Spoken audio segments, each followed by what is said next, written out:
Agradecemos por tudo em nome de Jesus. Amém. Queridos, nesse mês de janeiro nós estivemos trabalhando o tema Vida Enraizada. Estivemos falando sobre a necessidade que a nossa vida esteja enraizada, aprofundada em um terreno fértil e que nossa vida só vai produzir os frutos necessários se ela estiver enraizada em Cristo. Cristo é a fonte do nosso sustento, é Cristo quem nos mantém consolidados, é Cristo quem nos nutre, nos supre, e é nele que nós vamos crescer como cristãos, como servos do Senhor. Cristianismo é mais do que uma religiosidade. Cristianismo é viver na dependência de Deus, uma vida de intimidade com o Senhor. Na segunda mensagem nós estivemos falando sobre crescendo no solo da intimidade, que não é necessário apenas ficar cumprindo rituais religiosos, fazendo discursos religiosos, mas é preciso que a gente viva uma vida íntima com Deus. E que o ápice da nossa vida espiritual não acontece dentro da igreja. O ápice da nossa vida espiritual acontece fora da igreja, quando nós vivemos Cristo de verdade e temos intimidade com Ele no nosso lugar secreto, ouvimos a sua voz, somos direcionados pelo seu Espírito Santo e temos em Cristo um amigo presente. No terceiro domingo nós falamos sobre lançando as nossas raízes no terreno do serviço, onde nós estivemos falando que Deus nos chamou para servirmos ao Senhor, servir ao Senhor com alegria. Deus nos deu capacitações, Deus nos deu dons, Deus nos deu talento, Deus nos deu unção e Deus nos deu um chamado. E cada um de nós, independente de quem somos, independente de onde estivermos, nós temos um chamado de Deus para realizarmos uma obra, para realizarmos um ministério, para cumprirmos o propósito do Senhor. No domingo passado, nós falamos sobre crescendo no solo da comunidade. Nós descobrimos que ninguém consegue viver uma vida cristã plena sozinha. Nenhuma pessoa consegue viver isso. A nossa sociedade é uma sociedade isolacionista, uma sociedade que promove os relacionamentos superficiais. As pessoas não se relacionam umas com as outras, e isso acontece dentro da própria igreja. Mas Deus nos chamou para sermos família, para como igreja cooperarmos uns com os outros, cuidarmos uns dos outros, estarmos sempre juntos, buscando o crescimento mútuo para a honra e glória do nome do nosso Senhor. É no meio da família que nós aprendemos a perdoar, é no meio da família que nós aprendemos a trabalhar a mágoa, a trabalhar a dor, a trabalhar a angústia, a trabalhar a frustração, a trabalhar a decepção. É aqui também que nós aprendemos a amar, a crescer, a caminhar uns com os outros. E hoje, fechando essa série de mensagens, eu quero te convidar a semear no solo da graça. A graça é um tema fundamental para todos os cristãos. Olha o que diz o apóstolo Paulo escrevendo aos Efésios, capítulo 3, versículos de 17 a 19. E que Cristo habite pela fé em vosso coração, a fim de que, arraigados e fundamentados em amor, vos seja possível compreender, juntamente com todos os santos, a largura, o comprimento, a altura e a profundidade desse amor. E conhecer esse amor de Cristo, que excede a todo entendimento, para que sejais preenchidos pela plenitude de Deus. Muitas vezes nós não conseguimos entender a plenitude do amor, a plenitude da graça de Deus, não somente para conosco, mas para com toda a humanidade. Nós limitamos a sua misericórdia, nós limitamos a sua graça, nós tentamos definir até que ponto ela pode ir ou não. Mas nós precisamos entender que graça é muito mais do que perdão. Graça é muito mais do que misericórdia. Porque misericórdia é você não receber a punição que você merece. Mas graça vai além. Graça é você receber um prêmio apesar de estar errado. É você receber um presente que você não merece. A graça de Deus é algo tremendamente profundo. E se cada um de nós conseguirmos entender qual é a dimensão, a profundidade do amor de Deus para conosco, qual é o seu comprimento, qual é a sua largura, nós viveremos muito melhor uns com os outros. Deus nos guia para o tanque da graça e Ele nos convida a mergulhar na sua graça, a imergir na sua graça. Existem pessoas que mergulham de fato e conseguem interagir, e conseguem conviver, e conseguem plenamente usufruir não somente da graça de Deus para com elas, mas conseguem também desenvolver essa graça para com os outros. Mas infelizmente muitos preferem ficar na superfície. Muitos preferem experimentar a graça simplesmente no sentido de receber perdão para si, mas não conseguem se aprofundar no que realmente é a graça de Jesus. A primeira coisa que quero dizer para você é que muitas pessoas têm um paradigma errado, um princípio errado. Eles acham que a graça é de graça. E uma das coisas que nós temos que ter consciência para usufruir da graça do Senhor é que a graça custou um preço. A graça de Jesus foi paga de maneira muito cara. Escrevendo a primeira carta aos Coríntios, capítulo 2, o apóstolo Paulo diz assim: pois fostes comprados por um alto preço.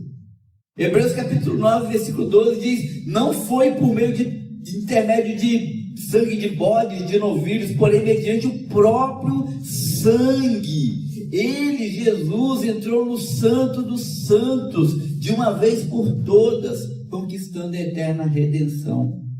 O apóstolo Pedro, na sua primeira carta, versículos de 1 a 18, diz assim: portanto, estáis cientes que não foi mediante a valores perecíveis, como a prata, como o ouro, que fosse resgatados do vosso modo de vida vazio e sem sentido, legado dos vossos antepassados, mas pelo precioso sangue de Jesus. Então a graça não é uma graça barata. Ser salvo pela graça não significa que eu posso fazer as coisas do jeito que eu quero, porque não custou nada. Não!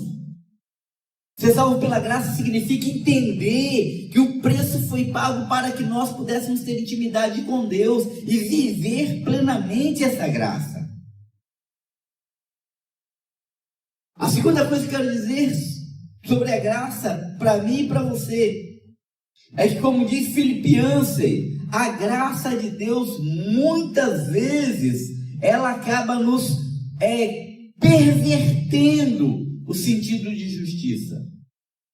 Porque a graça é plena, porque a graça é abundante. Muitas vezes nós não conseguimos entender que a graça é total. E queremos colocar princípios, e queremos colocar atitudes, queremos colocar comportamentos, e queremos colocar posicionamentos para que a pessoa possa experimentar da graça. Não, mas a graça é graça. A graça é a graça que foi derramada sobre a vida de uma mulher pegada em pleno ato de adultério e que deveria ser apedrejada, e todo mundo queria que a justiça fosse cumprida, e Jesus olha para ela com graça. E as pessoas que estavam ali saíram chateadas. Os caras disseram: mas não vale a pena, a mulher foi pega em adultério, ela tem que ser morta, ela tem que ser apedrejada. Mas a graça diz que, embora ela fosse pecadora e merecedora, ela não seria condenada. A graça é a graça de um ladrão que passou a vida toda no crime, roubou, matou, foi preso, foi condenado, foi colocado numa cruz para pagar o preço, porque os seus pecados exigiam a sua morte. E de repente ele olha para o lado, contempla Jesus e diz: Senhor, lembra-te de mim quando entrares no paraíso. E Jesus olha para ele e diz: verdadeiramente eu te digo que ainda hoje você estará comigo no paraíso.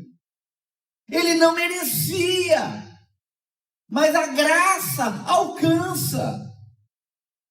Essa semana, um colega meu estava dizendo sobre um rapaz criado na igreja, com os amigos na igreja, e se desviou do caminho do Senhor, e se envolveu com as drogas, e se tornou gerente de uma boca de tráfego, de tráfico, numa cidade metropolitana no Rio de Janeiro.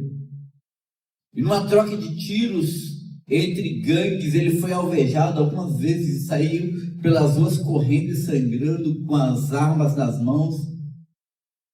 E entrou pela porta da igreja que ele costumava frequentar, caiu de joelhos, jogou as armas no chão e disse: Senhor, por favor, perdoa os meus pecados. 500 gramas de coxinha, batata e 2 maionese, correto? E a graça alcança! E aí entra o legalismo, e aí entra a nossa percepção pequena, e diz: não vale a pena, isso é mentira, não pode ser, ele tem que pagar o preço, porque ele fez isso, ele roubou, ele matou, ele traficou, ele era bandido, ele não merece. Mas querido, deixa eu te dizer uma coisa: ninguém merece, isso é graça. Ser enraizado no solo da graça significa reconhecer que eu e você, bem como cada indivíduo da face da terra, somos merecedores da condenação do inferno, que não há nenhum justo sequer, que não há ninguém que faça o bem, que todo mundo é pecador, que todo mundo é transgressor, mas a graça de Deus se manifestou, trazendo salvação a todos os homens, como diz Paulo escrevendo a Tito. Não tem como ter uma vida de intimidade com Deus sem abrir mão do legalismo. Não tem como ter uma vida de intimidade com Deus abrindo mão desse senso apegado de justiça. Não tem como abrir mão, ter relacionamento com Deus sem abrir mão do nosso desejo de vingança. Efésios capítulo 2, versículos 4 e 5 diz assim: mas Deus, que é rico e misericordiosa em misericórdia, pelo imenso amor que nos amou, estando nós ainda mortos em nossos delitos e pecados, deu-nos vida juntamente com Cristo. A primeira coisa que eu quero dizer para você, para que você possa ter a sua vida enraizada na graça, é: creia na graça sobre a sua vida. Um dos grandes problemas que nós temos hoje é a ausência de perdão e a acusação de Satanás contra nós. Pessoas são levantadas para apontar o dedo contra os nossos erros. Pessoas são levantadas para dizer que nós não merecemos. Pessoas são levantadas para dizer que a nossa história acabou. Mas quando nós olhamos para Cristo Jesus, nós compreendemos que Jesus Cristo conhecia as nossas falhas e erros e ainda assim morreu por nós. E a nossa história é transformada, é modificada quando nós mergulhamos na graça. Porque a graça do Senhor perdoa todos os nossos pecados. Segunda coisa que eu quero dizer para você, para que você possa enraizar a sua vida na graça de Jesus, é: celebre a graça recebida. A vida nos traz muitas razões para tristeza, a vida nos traz muitas razões para decepções, para angústias, para frustrações. Existem pessoas deprimidas, existem pessoas que estão se sentindo totalmente desestruturadas, simplesmente porque elas não conseguem entender que estar vivo é depender da graça de Deus. Quando nós mergulhamos profundamente na graça de Deus, nós entendemos o que é gratidão. Seja grato a Deus por tudo. Seja grato a Deus pela sua história. Seja grato a Deus pela sua vida. Escrevendo aos Colossenses, no capítulo 2, versículos de 6 a 7, o apóstolo Paulo diz assim: portanto, assim como recebestes Cristo Senhor, também andai nele, arraigados e edificados nele, confirmados na fé, como fosse chamados, sempre cheios de ação e graça. A próxima coisa que eu quero dizer para você, para que você possa se arraigar no terreno da graça, é: viva debaixo da graça. Muitas vezes nós fazemos com que a nossa autossuficiência religiosa faça com que nós saiamos debaixo da graça. O pecado é algo que habita em nós, sim, e ele nos corrompe, e ele tenta nos afastar, e ele tenta nos tirar da presença de Deus. Mas nós precisamos entender que a graça de Deus atua ao longo da nossa vida, mesmo quando nos afastamos do Senhor. A graça de Deus vai nos buscar, e a graça de Deus nos transforma, e a graça de Deus muda a nossa realidade, e a graça de Deus nos cura do pecado, e a graça de Deus nos coloca de pé. A palavra do Senhor vai dizer no livro de Provérbios que o justo pode cair 7 vezes, mas 7 vezes ele levantará. Por isso a graça não é desculpa para o pecado, porque o apóstolo Paulo vai dizer em Romanos capítulo 6, versículos de 1 a 3, que diremos então? Permaneceremos no pecado para que a graça se destaque? De modo nenhum. Nós que morremos para o pecado, como ainda viveremos nele? Ou ignorais todos nós que fomos batizados em Cristo Jesus e que fomos batizados na sua morte? E finalmente, para que nós possamos ter uma vida enraizada na graça de Jesus, eu quero te convidar a manifestar a graça sobre os outros. Nós precisamos estar conscientes que da mesma forma que Cristo nos amou, nós devemos amar as pessoas. Da mesma forma que Cristo nos perdoou, nós devemos perdoar as pessoas. A vida de um cristão autêntico, que entende o que é a graça de Deus, é uma vida direcionada por misericórdia e compaixão. Da mesma forma que Deus, na sua graça, nos perdoa não apenas uma vez, mas nos perdoa muitas vezes. Não nos perdoa apenas no passado, mas nos perdoa também no presente e nos perdoa também no futuro. Nós precisamos aprender a perdoar uns aos outros. Lucas, no capítulo 6, versículo de 32 a 36, você vai ver Jesus falando o seguinte: se você amar apenas quem te ama, que mérito tem nisso? Pois os pecadores também amam a quem os ama. E se você fizer o bem a quem vos faz o bem, que mérito há nisso? Os pecadores fazem o mesmo. E se emprestardes dinheiro àqueles de quem você espera receber, que mérito há nisso? Os pecadores também emprestam dinheiro para receber daqueles que emprestaram. Pelo contrário, amai ao vosso inimigo, fazei o bem, emprestai sem esperar nada em troca, e a vossa recompensa será grande e sereis filhos do Altíssimo, porque Ele é bondoso até para com os ingratos e maus. Sede misericordiosos, como o vosso Pai é misericordioso. Querido, que nós, a igreja do Parque, possamos ser uma comunidade com as raízes fincadas na graça.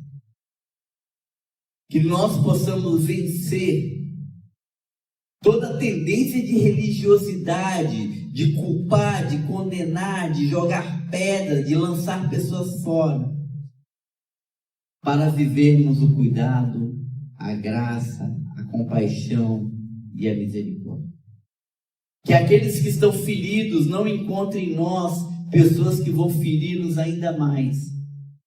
Que aqueles que estão envergonhados possam sentir em nós o afago para vencer a vergonha e serem restaurados como verdadeiros filhos de Deus.